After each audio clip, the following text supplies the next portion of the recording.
Alright, so the iPhone 13 Pro has now been out for more than 6 months. I have been using it since day one, since launch day, for the past 6 months. But using it over all this time has made me question really what makes a phone Pro? What makes it deserving of having that Pro tag attached to it?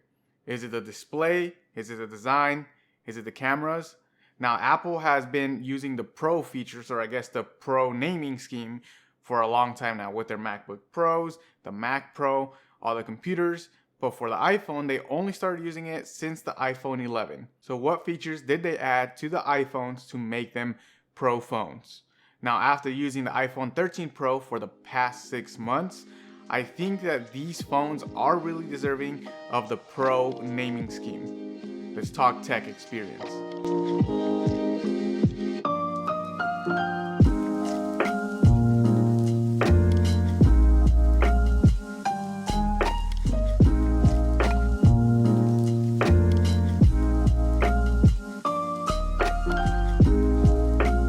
Welcome to NERDGRAFX. My name is Gabriel, and if you like tech and design, consider subscribing.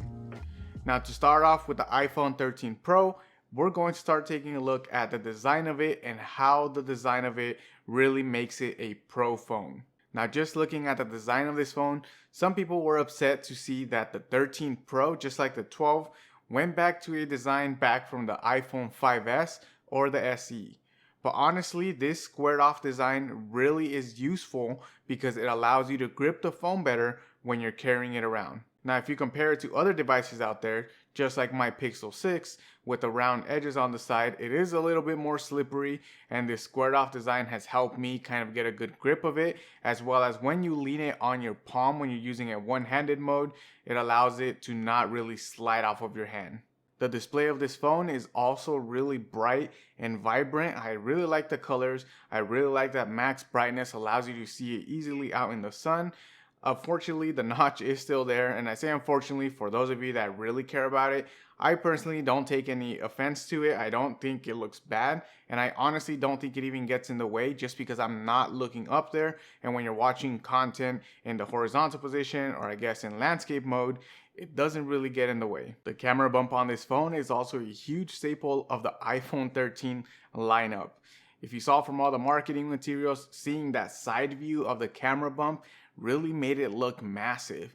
And not only that, but seeing all the memes of it being a stovetop added to that. And if you do compare it to other devices from the Apple ecosystem, this is by far the largest part of it, and this makes the phone a little bit heavier. But honestly, after a couple of uses, you completely forget about how heavy it is and you get used to the new weight of this phone. Having a camera bump that large also helps make this phone long lasting as well as useful because it adds features to the phone that make the camera a lot better, meaning you can keep this phone for a lot longer and still have great quality photos moving forward. Now, the camera bump is what I think makes the iPhone 13 Pro deserving of the Pro naming scheme. With these cameras and having to be on social media all the time, we live in a world where Instagram, TikTok, YouTube, all of that, you share photos, you share videos that come straight out of a camera. And having a phone, a nice point and shoot where you just take it out of your pocket, you can take a photo, post it to your story, and it's going to look amazing. Now, if you haven't noticed, recently a lot of the phone companies are pushing for that camera bump, are pushing all of their camera features because we live in a world where social media is all about sharing photos and sharing videos. Now, the iPhone 13 Pro takes it a step further above just shooting JPEGs because you're able to shoot what's called Apple RAW photos. Now, for those of you that don't know, Apple RAW photography or any RAW photography allows you to mess more around with the photo in post after you take the photo in an editing program, whereas JPEGs are kind of already set on the photo, so making little tiny changes might mess with the picture a little more. A quick little analogy for those of you that don't know anything about photography, a RAW photo is kind of having the batter still of a cake, whereas a JPEG is having the cake fully made. So trying to make something sweeter or the cake sweeter is going to be a lot easier when you still have the batter and you can still add the sugar than trying to add frosting or sprinkles to make the fully baked cake sweeter. Photography isn't the only thing that these cameras can do really well. You can also shoot great, amazing video. Now, it's no surprise that Apple cameras are really great at taking videos. Ever since the iPhone 5S, those cameras have been taking better video than any of the other competition out there for smartphones. Now, this year, Apple has taken it a step further from their normal videos by adding a couple extra features baked into the iPhone 13 Pro camera. These features include cinematic mode as well as Apple ProRes video, which is honestly amazing for those that use the iPhone as their main video camera. Now, I personally don't use Apple ProRes or the cinematic mode only because it does take up a lot of space on your phone, and if you do want to shoot 4K ProRes, you need to upgrade your storage availability on your iPhone. And also, I have a professional camera that I use for all of my videos, which is the R6 that I'm shooting on right now. Now again, I do think the 13 Pro is worthy of the Pro naming scheme because a lot of these features are professional features. Unfortunately, all of the actual professional photographers and professional videographers are not going to be using the 13 Pro as their main camera. For the most part, they have a dedicated camera to either of those two things. But for a quick point and shoot camera, the 13 Pro has all of the professional features, which can add a little bit of quality to all of those Instagram stories or all of those Instagram posts or TikToks that you will be posting.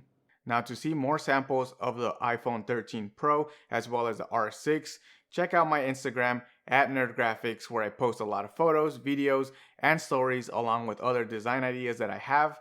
Make sure you check it out. Now, you may be wondering, with all of these features, what does that do to battery life? And honestly, if you're using all these features on a daily basis, you will get crappy battery life. I feel like that's expected when using all of the most intense features of the phone. If you're shooting 4K ProRes or if you're constantly gaming on your phone, the battery life is going to kind of suck. Now for me, I mostly use it to scroll through social media, messaging, as well as taking phone calls, and my phone has honestly lasted really well. I end the night with about 35% battery life, which is great because then I just can charge it overnight and start again in the morning with 100% battery. Now the battery life setting on the settings app has told me that I've lost 2% of battery capacity, which honestly, I don't think it's that bad. It's definitely not great, but I don't think it's bad. I feel like 2% is a default, as in, hey, your battery can hold less than what it normally does. But we will see after a year of usage. I'm going to see exactly how much you have lost, because that's really when it becomes to, hey, can I upgrade to the next phone, or is the battery capacity good enough to last me a whole another year? And with that, I do want to mention that even though this phone is Pro, it will have a couple of bugs and a couple of difficulties when it comes to some of the features on the phone. Now, unfortunately for me, Face ID is one of the ones that has given me the most problems, which sucks because you have to use it daily to unlock the phone. And for me, ever since December, it just stopped working randomly. I set up an appointment with the Apple Store to go get it checked out, but on the day that I was supposed to go into the Apple Store, it just randomly started working again. Now with that, just randomly now, it goes ahead and stops working throughout the day. It'll stop working for 30 minutes and always ask me to put in my passcode, and then it'll come right back. Now, along with Face ID, I know the new feature that came out was that you can use Face ID with a mask. Now, for this one, I'm a little more lenient because it is a brand new feature, so it is going to be a little buggy, but I can't help to go ahead and tie it in with the rest of my Face ID problems that I've been having, because the mask feature isn't working that great for me. I have also been having problems with the SIM card on this phone. If you know me and you follow my channel, you know that I like to use both Android and also Apple devices, so I do switch the SIM card whenever I go back and forth between Android and iPhone. But honestly, just lately, the SIM card, it would tell me there's an error, it wouldn't register, and I know you might be thinking that I inserted the SIM card wrong, but it worked fine for a month or so, and then just out of nowhere it said, no SIM card detected. Now, I don't know if this is a problem with the carrier T-Mobile or with the iPhone, but honestly, it also happened to my wife, and she doesn't switch SIM cards, she doesn't switch phones. The SIM card has been in the phone since launch day, and it has also told her no SIM card detected. But luckily, the solution to both of our iPhones was just to simply turn it off, turn it back on, and everything was normal again. And my last main issue with the iPhone, or I guess with the whole Apple ecosystem, is AirDrop. Now, if you know me, I really like using AirDrop. I have all the Apple devices and I edit my photos on my iPad, so I like sending it over to my phone or sending from my phone to my laptop or to the iPad.